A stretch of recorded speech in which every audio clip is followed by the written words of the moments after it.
Ever find yourself saying, almost bragging even, oh my gosh, I'm so busy, I've got this to do, I don't know whether I'm coming or going, everybody's asking me to do that, I just got so many balls that I'm trying to juggle in the air, and people saying to you, I don't know how you do it. Well, burnout is not a badge of honor.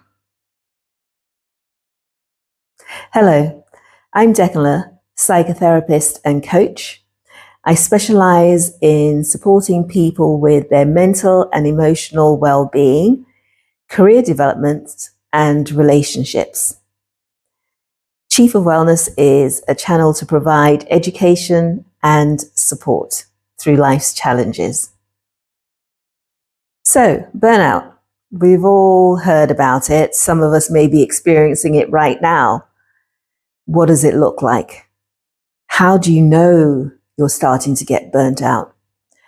Well, losing interest in day-to-day things, lacking energy and motivation, feeling drained, feeling tired, feeling as if you're wading through a swamp.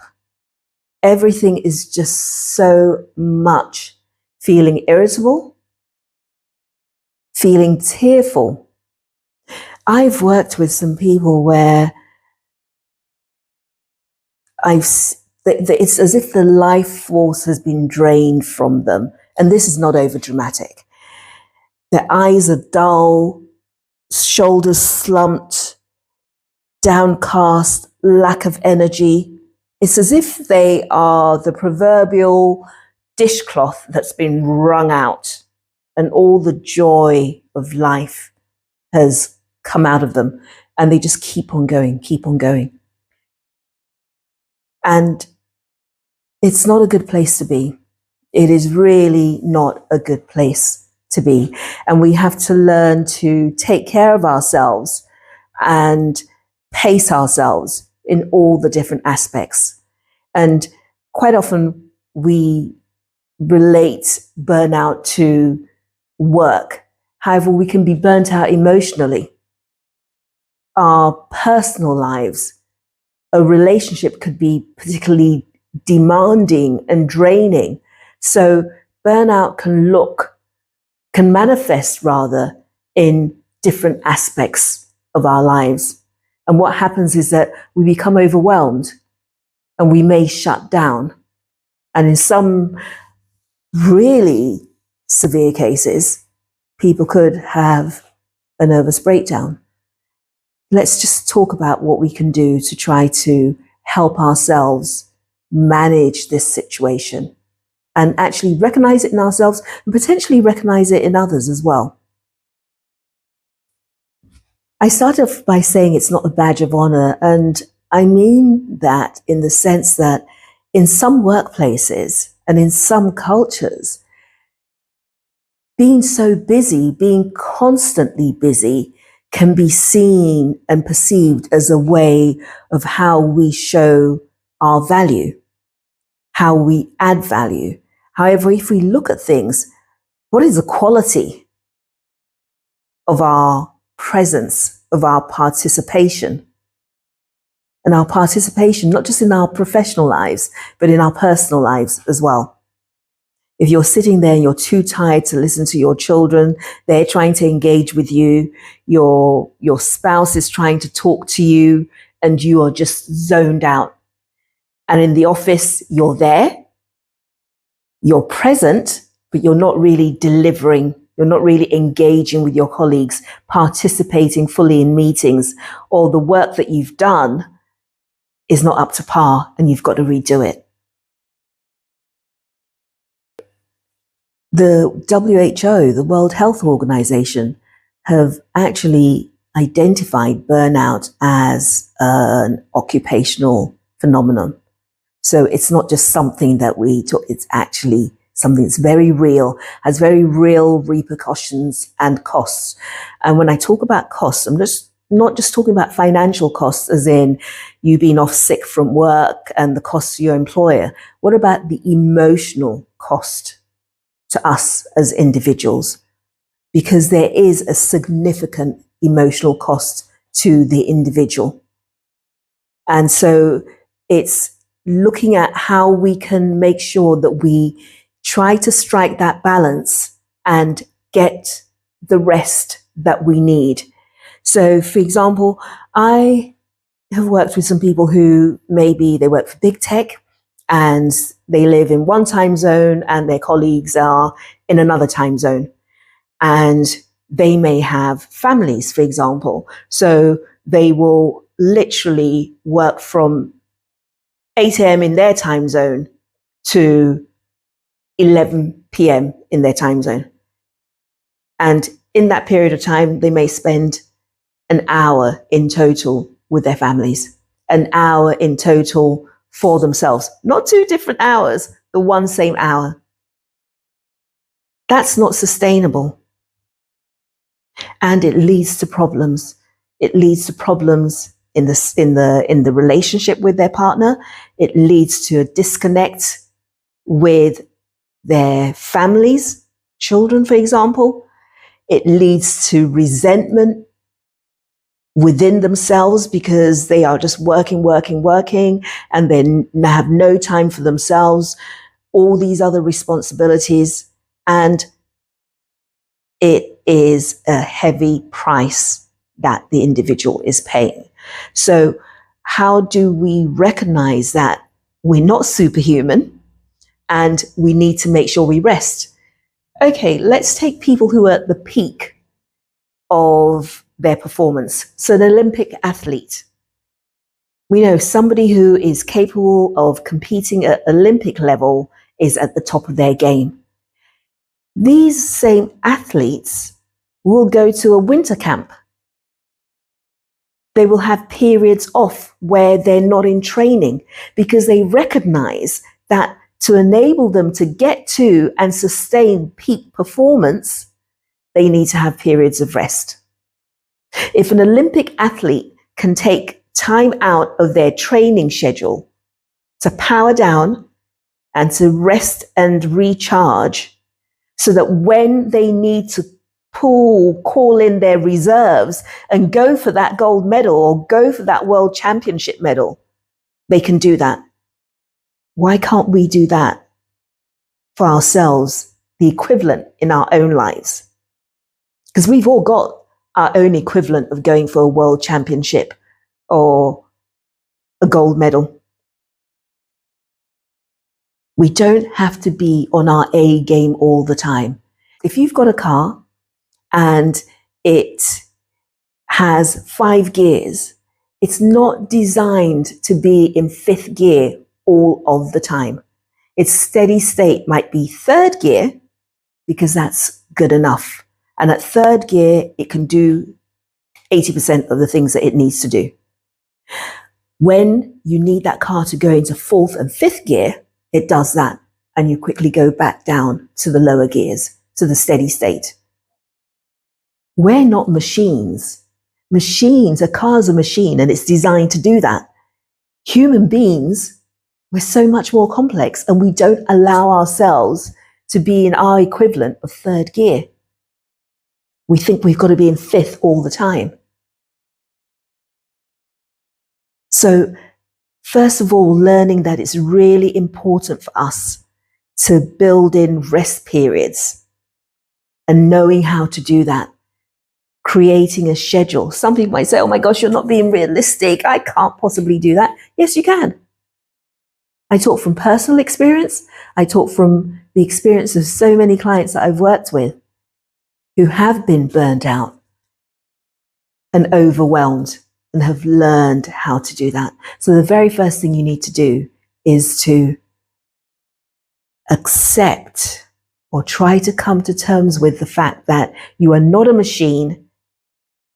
And like an Olympic athlete, you need to build in rest periods, however they look.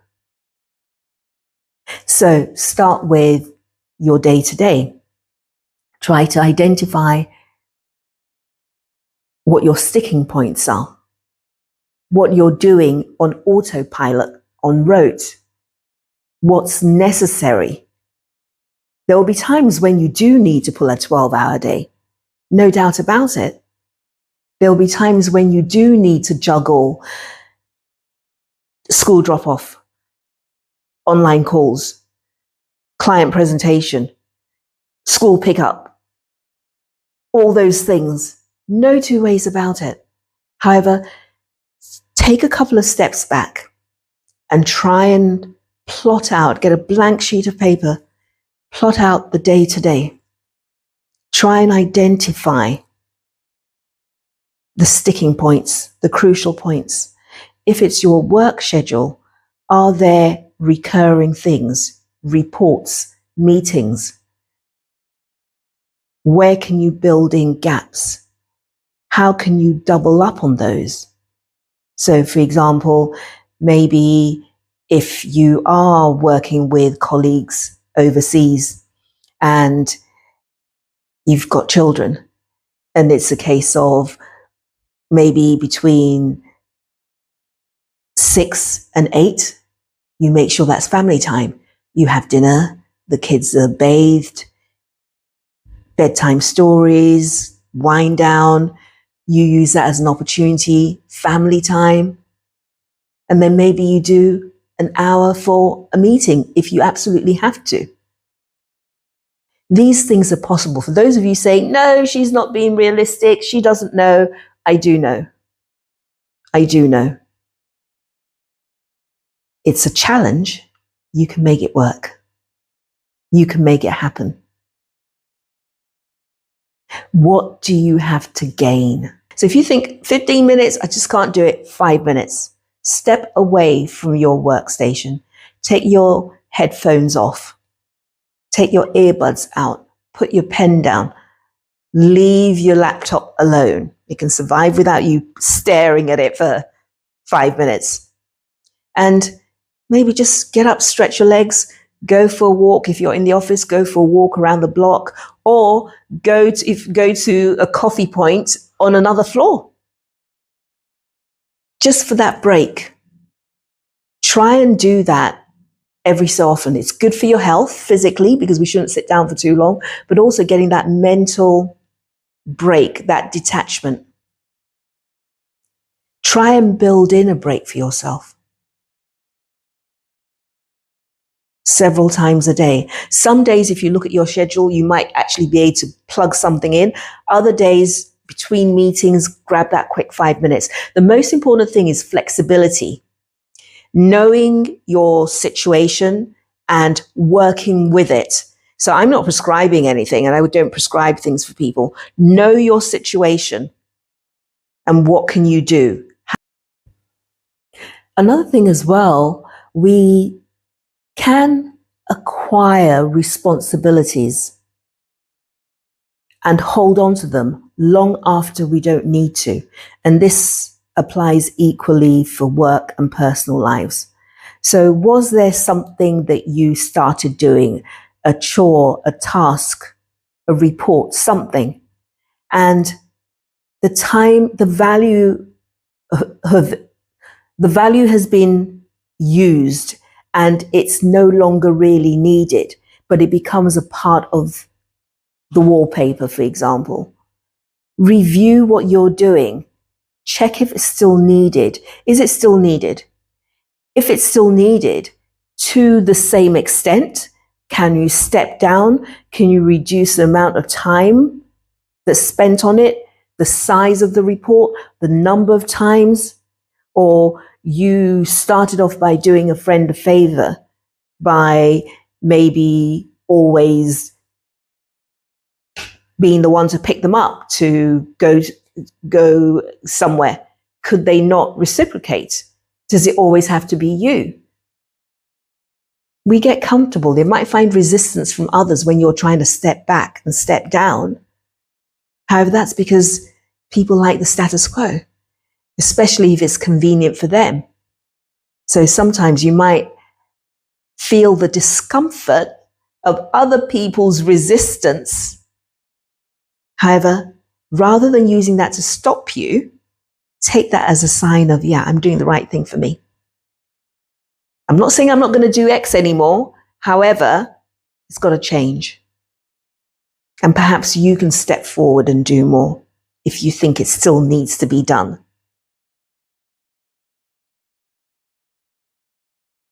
So let's take care of ourselves. And actually, sometimes there's an ego aspect, which I would just want to mention as well about burnout. I started off by saying that it's not a badge of honor, and sometimes we can find ourselves being boastful almost that we have so much to do. You may find that you have to struggle. You may find, rather, what I'm trying to say, you may find that you have a challenge with your own ego. That there's a part of you that wants to be needed, wants to be involved in everything, wants to be the go-to person, wants to feel indispensable. Nobody's indispensable.